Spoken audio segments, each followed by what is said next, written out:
My name is Maya Rahman. And last Sunday at my cousin's backyard barbecue, someone called me useless out loud in front of 30 relatives, as if it were the most natural thing in the world. No one corrected them. Not even my parents. It was the kind of moment that should have shattered me. But instead, I smiled. Because I already knew what they didn't. But I'm getting ahead of myself. Let me take you back to that afternoon. The lawn chairs, the folding tables covered in foil trays, the sound of lawn sprinklers and cheap Bluetooth speakers crackling through old Bollywood hits. It was my cousin Armin's birthday.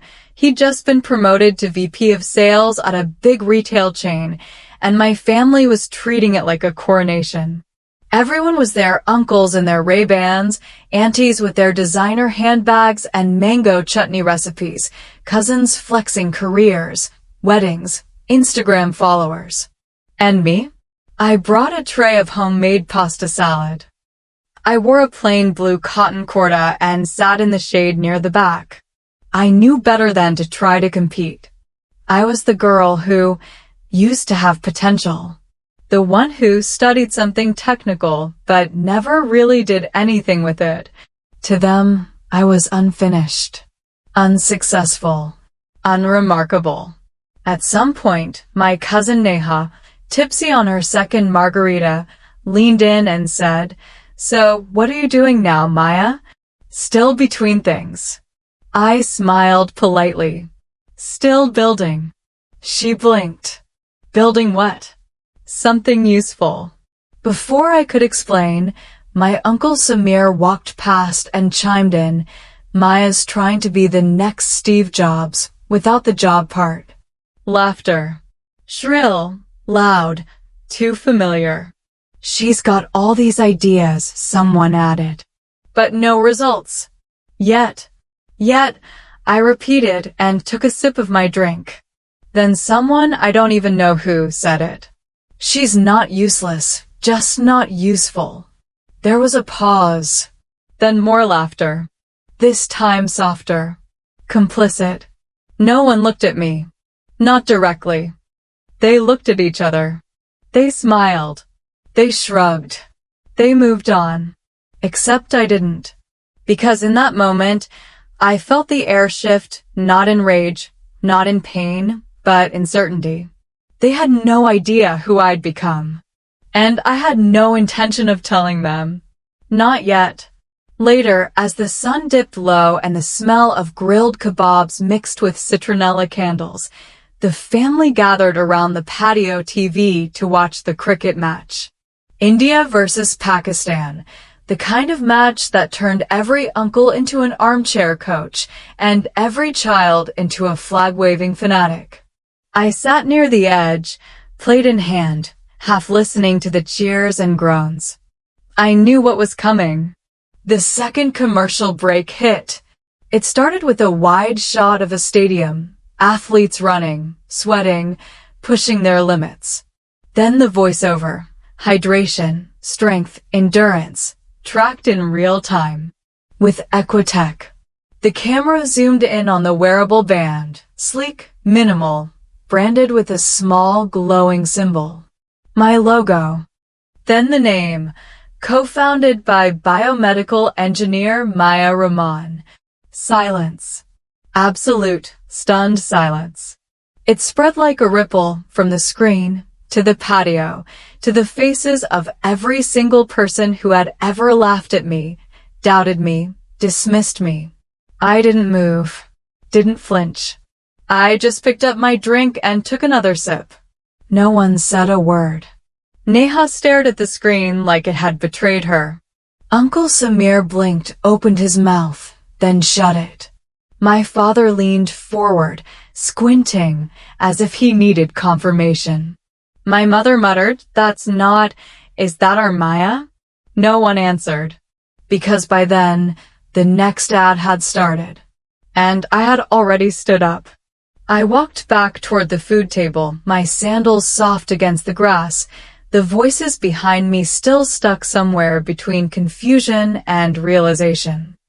I didn't need to explain. I didn't need to gloat. The screen had already done the talking. By high school, the pattern had hardened into ritual. I was the one who helped everyone else study, but wasn't asked how I was doing. The one who fixed every broken printer, proofread every resume, created the family's digital photo archive, but was still introduced as Josh's cousin, the techie one. When I got into Caltech, my acceptance email came with a merit scholarship. I was so excited I printed it out and left it on the kitchen counter like a trophy. My mom glanced at it on her way to the sink and said, "That's great, sweetheart. Don't forget to RSVP for Kelly's graduation dinner." I didn't forget. I sat through it in a floral dress, clapping for every award Kelly received while wondering what it would take for them to look at me like that. I thought things would change once I went to college. They didn't. At Caltech, I finally met people who thought the way I did, fast, systems-oriented, idea-driven. For the first time, I was surrounded by minds that didn't flinch when I brought up sensor latency or supply chain algorithms. It was thrilling. So I started dreaming bigger. The idea for Symvia came to me during a biomechanics lab. I was watching athletes train in the hot California sun and realized how crude their health tracking systems were, bulky, inaccurate, reactive instead of predictive. What if we could create something sleek, beautiful, and smart? What if hydration and fatigue could be tracked in real time, not just for elite athletes, but for construction workers, nurses, delivery drivers? I poured everything into the prototype. Late nights, missed parties, burned ramen. I entered startup competitions, applied for grants, and failed over and over. Investors said it was too early, too niche, too ambitious. One male mentor patted my shoulder and said, "You're smart, Elena, but you don't look like a founder." When I told my parents I might take a leave of absence to work on it full-time, my mom sighed. "Elena," she said, carefully, like she was breaking bad news, "why don't you try working at a company first? Learn from someone else. You're not business-minded like Josh." That line stung more than the investor rejections. Because I realized something. To them, I wasn't building a vision. I was delaying real life. When Josh made partner at his law firm, they threw him a surprise party. When I filed for an LLC, my dad asked, "So, is this like freelance?" No matter what I did, I stayed small in their eyes. Not because I was, but because they had already decided who I was allowed to be. And the irony? The more I succeeded in private, the more they assumed I was failing. I stopped correcting them. I stopped explaining myself. Let them think I was adrift. Let them get comfortable with underestimating me. Because while they were busy passing the salt at holiday dinners, I was coding version 2 of my wearable prototype. While they teased me about my startup dreams, I was testing sensor integration with real athletes. While they were toasting to Josh's first house, I was negotiating a licensing deal for the tech I invented. And still, I said nothing. Because I knew the moment was coming. The one where silence would speak louder than anything I could say. There's a special kind of silence that lives in failure. It's not loud or dramatic. It's slow. It creeps in. It shows up when you're heating instant noodles at 1 a.m. in a kitchen you share with 2 strangers who barely remember your name. It breathes down your neck when you open yet another rejection email and don't even flinch anymore. It sits with you when your body is so exhausted from working 3 freelance gigs and a waitress job that even your dreams feel like spreadsheets. That was my life, 23 and invisible. And I was so used to it that I almost missed the moment I broke. It happened on a Thursday. I had just gotten off a 12-hour shift, bussing tables at a downtown cafe to afford server space for the Symvia beta launch. I opened my inbox on the bus ride home, still hopeful, still naive enough to believe that maybe this time the answer would be different. But the email said, "Hi Elena, thank you for submitting Symvia to the VentureBridge Early Stage Fund. While we admire your passion, we're currently looking for more experienced teams with a proven track record and market-ready prototypes. We wish you the best." I remember staring at the screen like it had spoken aloud. Not because it was unexpected, but because it was exactly what I feared. I wasn't enough. I got off the bus and walked straight past my apartment. I don't know where I thought I was going. I just couldn't sit still. I ended up in the back stairwell of my old campus library, the one spot no one ever used. And there, in the dim glow of a vending machine light, I sat on the concrete floor and sobbed like I had just lost something living. Because in a way I had. I lost the belief that hard work alone would save me. I lost the idea that being the smart girl would shield me from being discarded. I lost the little piece of myself that still hoped someone, anyone, would show up and say, "I see you. I believe in you. Keep going." No one did. I thought about calling my mom. I typed out a message, "I'm not doing great. Can we talk?" But then I remembered the last time I'd tried that. Months earlier. She had replied, "Honey, you're just tired. Maybe you should take a break. Come home, reset, be with family." Family. The same people who laughed when I said I wanted to build something. The same people who told their friends I was still figuring things out, while I was literally engineering a working prototype in a rented lab with no heat. I deleted the message. I didn't want comfort. I wanted clarity. And that night, for the first time in my life, I felt something shift, something I still can't fully explain. It wasn't rage. It was discipline.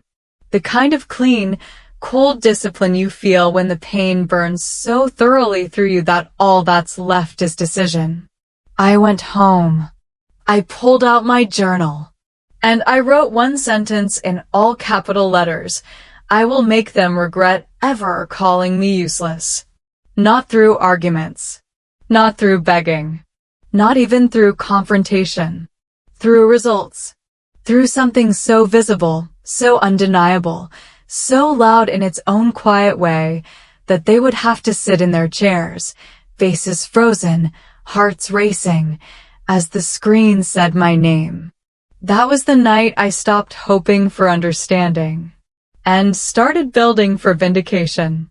The next morning, I woke up before my alarm. I opened a blank document and wrote out a new roadmap. 3 months, rebuild prototype with updated sensors. 6 months, submit to accelerator. 9 months, pre-order campaign, launch pilot. 12 months, make them watch it all unfold without me ever having to explain. I didn't need their belief. I needed focus. And in that year of darkness, something incredible happened. I became dangerous. I wish I could say that after that breakdown, everything changed overnight. It didn't. Nothing magical happened. No investor appeared. No family member called with a tearful apology. There was no sudden sunrise moment. What happened instead was routine. I got up the next day and started working not with hope, but with intention. I cut out the noise. I deactivated my Instagram. I stopped attending networking events that felt like boys' clubs in blazers. I stopped asking my family how they were doing, and more importantly, I stopped waiting for them to ask me. I just built. I stripped my prototype down to its bones. The early model of Symvia had been bulky, overly ambitious, and impossible to scale. It tried to do everything: hydration, heart rate, sleep, temperature, and ended up doing nothing well.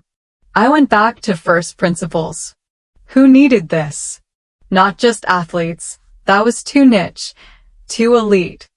I started studying warehouse workers, nurses, construction crews, people who push their bodies daily with no safety net. What they needed wasn't perfection. They needed accuracy, durability, wearability. So I redesigned everything. I learned embedded systems from scratch. I worked out of a shared lab space run by a retired professor who charged $20 a month and liked my scrappy energy. I used grant money from a local women in tech group to buy better sensors. My prototype became smaller, smarter.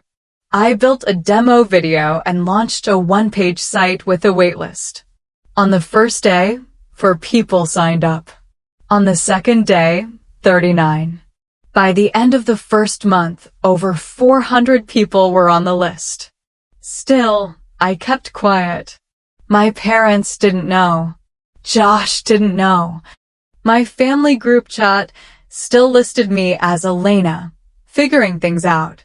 That was fine, because while they were sharing real estate tips and arguing about backyard fences, I was spending every weekend at tech fairs and logistics expos, showing my wearable to real people. I met construction managers who said, "If this works, I'll buy 50.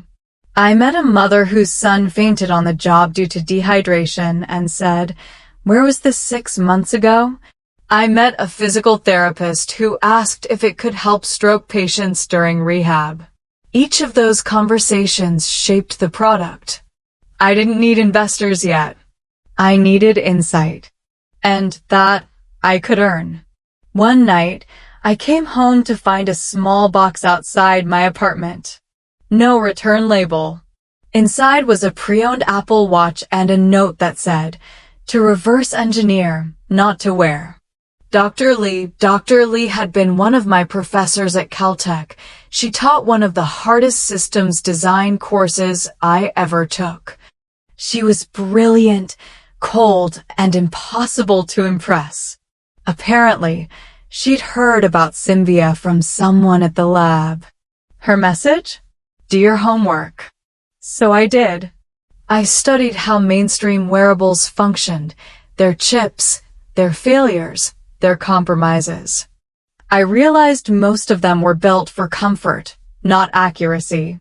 For lifestyle, not labor. Symvia would be different. Around this time, I met Jules.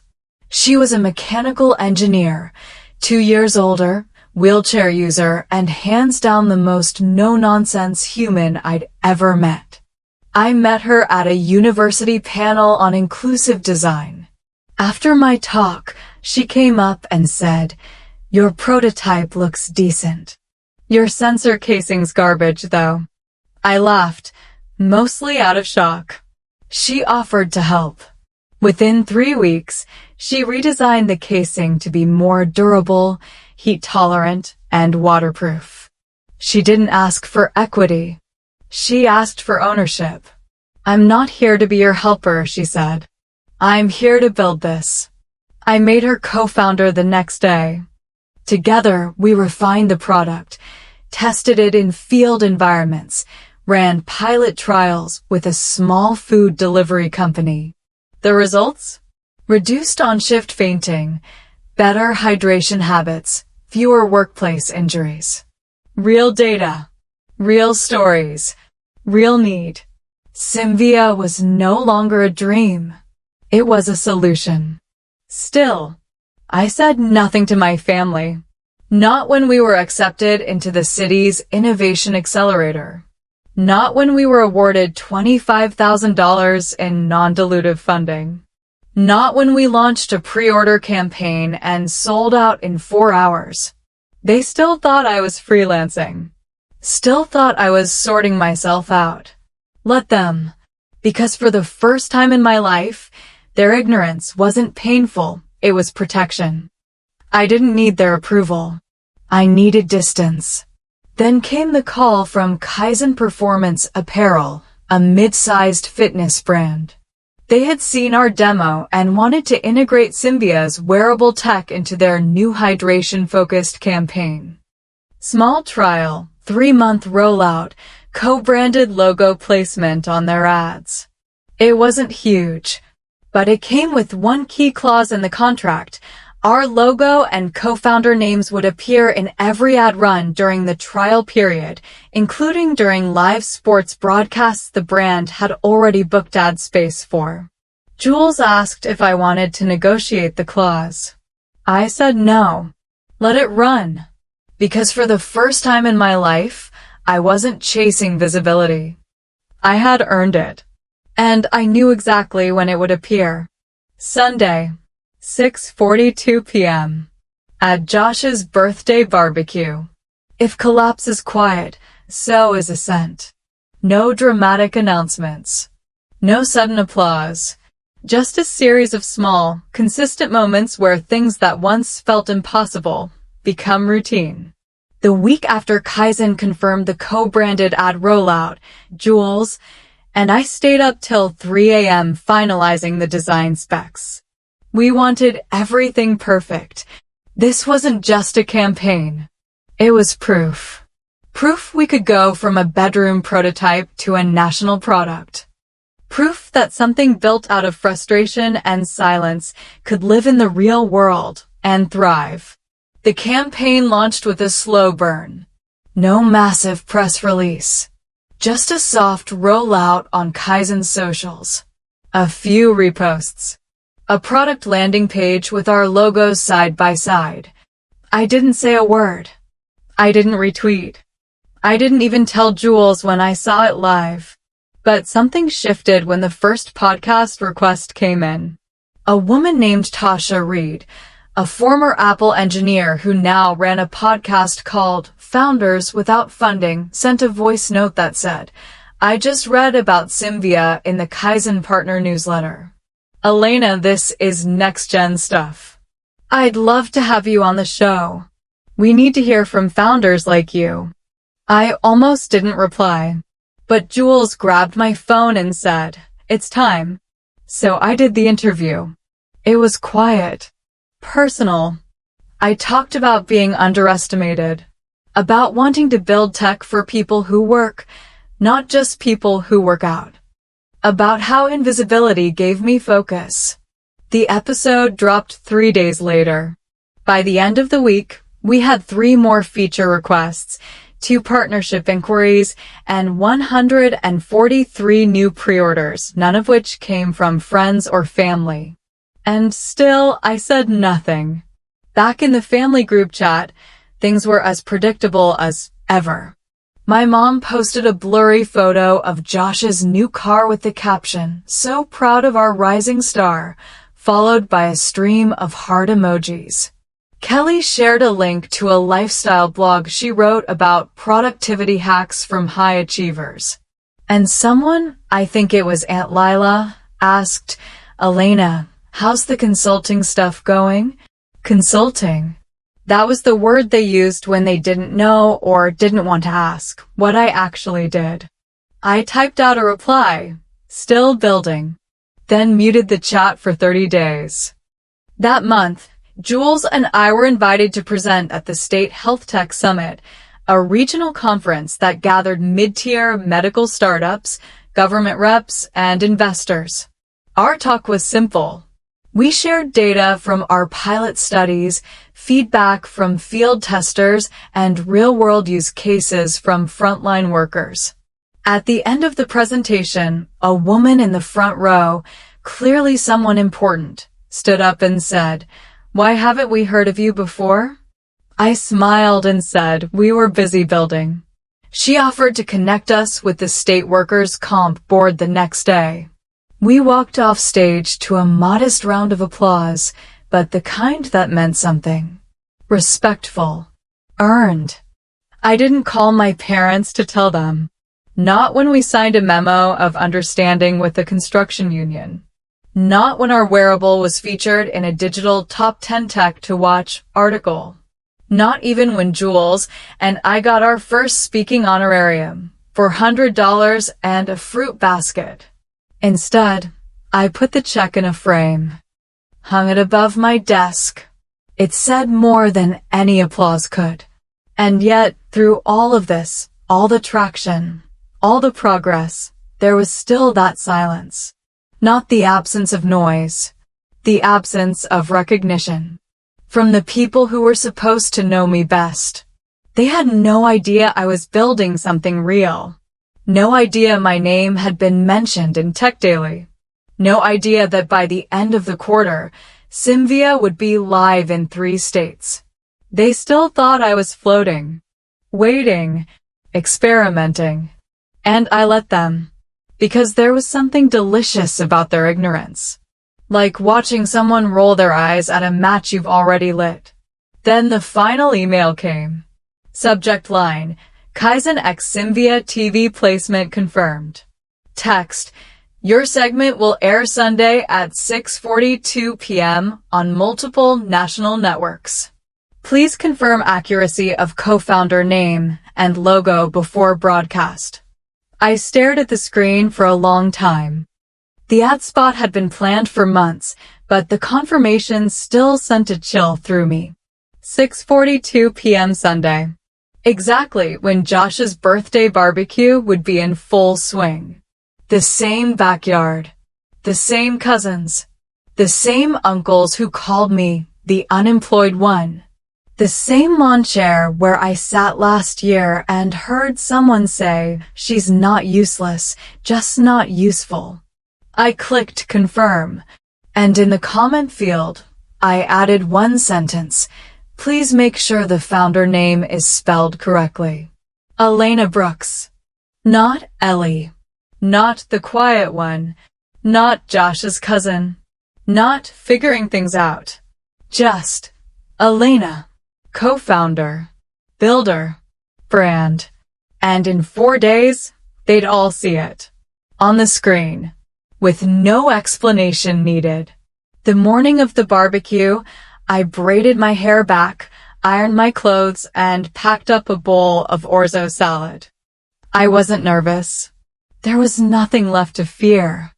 I'd been to enough of these family gatherings to know the rhythm by heart, the same folding chairs, the same recycled jokes, the same people asking me if I'd figured things out yet, without ever pausing long enough to hear the answer. I arrived at 5:10 p.m. The backyard already smelled like grilled chicken and beer. Kids ran around screaming. My cousin Josh stood by the grill, flipping burgers like he'd won a Michelin star. Aunt Lila waved from the corner with a wine spritzer in one hand and a stack of gossip in the other. I smiled. I nodded. I placed the salad on the food table. Then I took my usual spot, back corner, next to the folding umbrella stand, where no one really sat unless everything else was full. Kelly walked past me, glanced at my outfit, and said, "Simple today, huh?" I gave her a soft, non-committal smile. I'd been called worse. Uncle Ron, already on his second beer, chuckled as I walked past the barbecue. "Hey Elena, still freelancing? Or are you on vacation from unemployment?" He didn't say it to be cruel. He said it like a reflex. Like something that had always been true and always would be. My dad laughed along, the polite, awkward kind that meant he didn't want to correct anyone. My mom looked at the ground. Or maybe she looked away. I didn't bother checking. None of it touched me. Not anymore. Because I knew what was coming. By 6:30 p.m., the patio TV was set up, volume cranked, lawn chairs pulled into rows. The big cricket match was starting, India versus Pakistan. My uncles were already debating batting lineups like they were paid analysts. I sat 2 rows back, quiet, present, invisible, as always. 30 minutes in, it was time. The second ad break began. And suddenly, the screen turned black. Then white text appeared. Kaizen Performance presents Fuel What Matters. The music started cinematic, slow, rising. Footage of a construction worker on scaffolding. A nurse wiping sweat from her brow in an ER hallway. An athlete mid-sprint. Then the wearable. Sleek. Matte black. A blue pulse light along the strap. The voiceover kicked in. Hydration. Focus. Safety. For the people who power our world. Introducing real-time wearable intelligence. Symvia Technologies. The logo appeared. My logo. And then, founded by biomedical engineer Elena Brooks. The sound cut. Not on the TV, in the yard. The entire backyard fell silent. Utterly, completely silent. No one breathed. No one moved. I heard someone's fork drop onto a paper plate. My cousin Rachel turned around in slow motion and stared at me like I'd shapeshifted. My mom blinked rapidly, trying to piece together a reality she hadn't seen coming. Uncle Ron squinted, then leaned forward like proximity would undo what he'd just seen. And Josh? Josh didn't say a word. The commercial faded to black. The game resumed, and still no one spoke. I stood slowly, picked up my empty cup, and walked toward the kitchen door. Someone, I don't even know who, muttered behind me, "Wait, was that you?" I paused just long enough to answer, "Yes, that's my company." Then I walked inside. No explanation. No gloating. No mic drop. Because the screen had already done the talking. In the kitchen, I refilled my glass with lemonade. My hands were steady. My breath calm.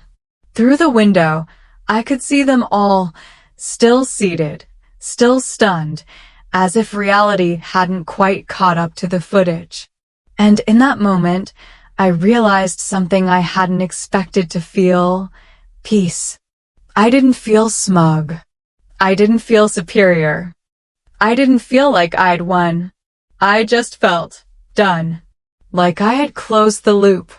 For years, I had dreamed of this moment. Not the ad. The reckoning. The flash of regret on their faces. The hush of disbelief. And now that it was here, I felt no need to make it bigger. Because the truth is, silence is loud when it lands on people who never listened. I didn't go back outside. I texted Jules. It aired. I think they saw it. She replied with a single emoji. Direct hit a few minutes later. My mom walked into the kitchen. She looked dazed. Confused. Like someone had swapped the script she'd memorized for a story she didn't recognize. "Elena, why didn't you tell us?" I met her eyes. "Because you never asked." She opened her mouth, closed it, nodded. I picked up my salad bowl and left. The messages started before I even got home. "Mom, that commercial, we didn't know." I'm speechless. "You were amazing." "Dad, proud of you, Elena. I always believed you had something big in you." "Uncle Ron, wow. That ad was impressive. Guess we underestimated you, huh?" "Kelly, eyes fire, damn, Elena." I didn't respond. Not out of anger.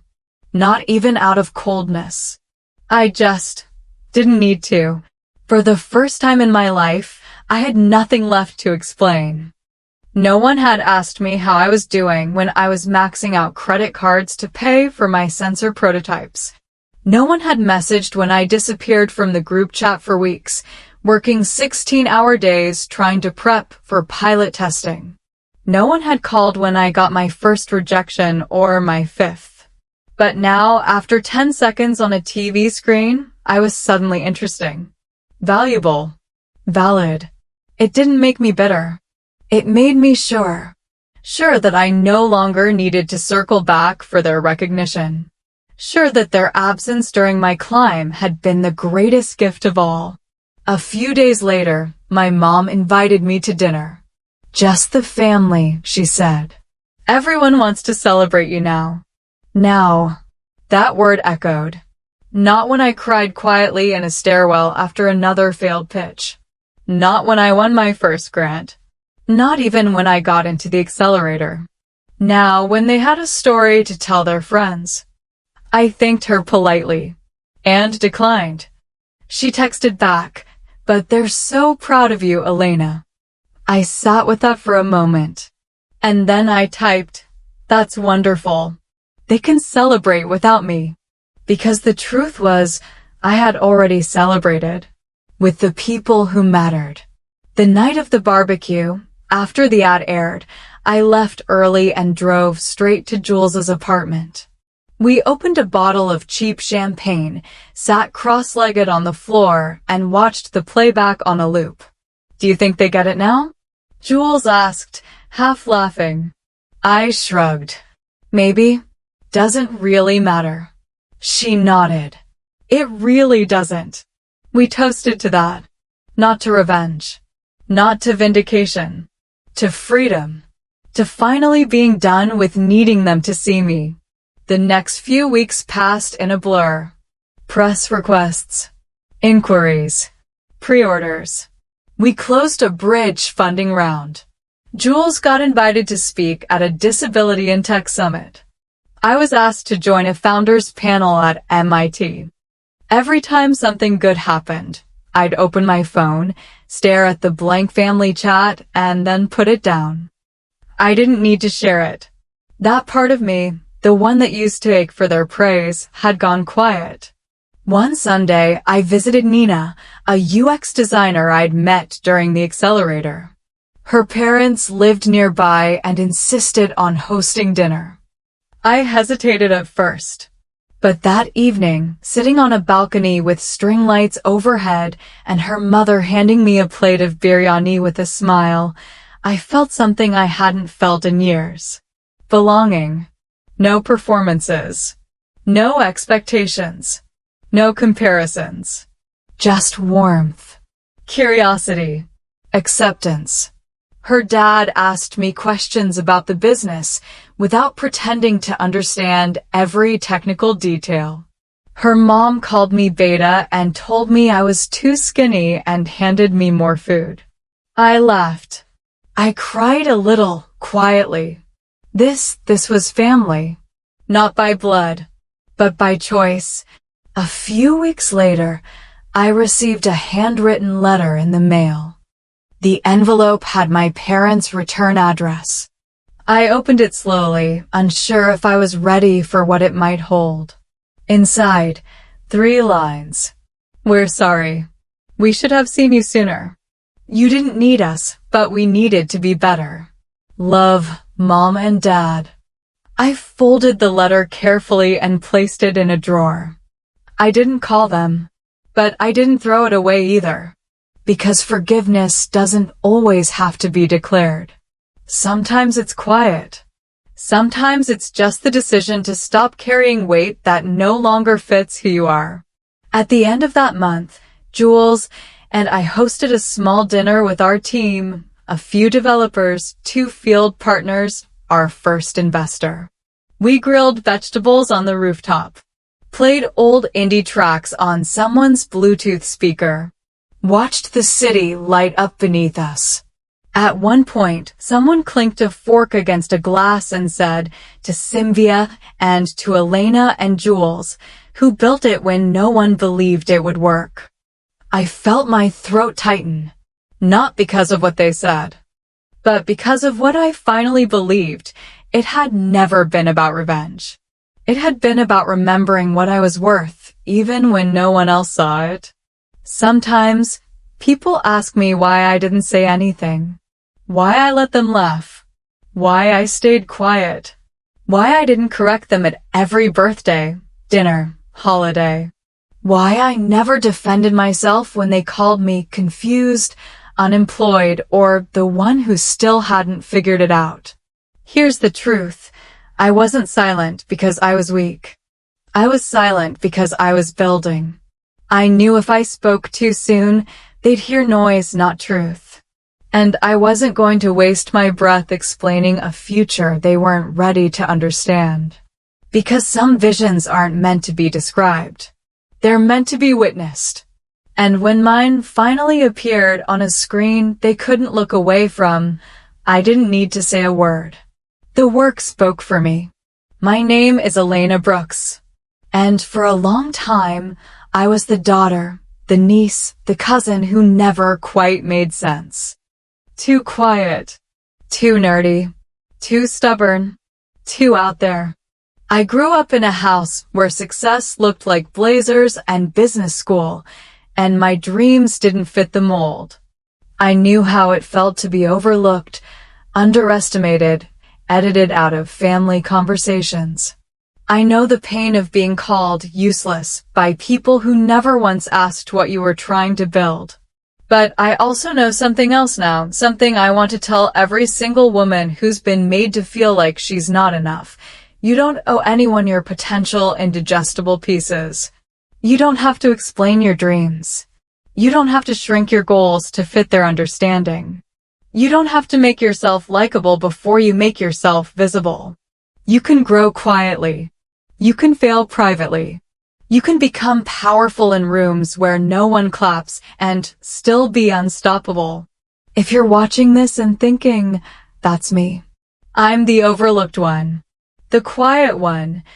The one who always gives, but never gets chosen. I want you to know, you are not alone. And more importantly, you are not broken. You are becoming. You are building something that small minds were never meant to understand.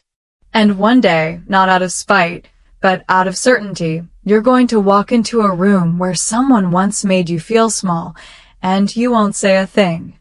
Because you won't need to. They'll already know. People think revenge is loud. But the best kind? It's not fire. It's not fury. It's freedom. Freedom from needing validation. Freedom from explaining yourself.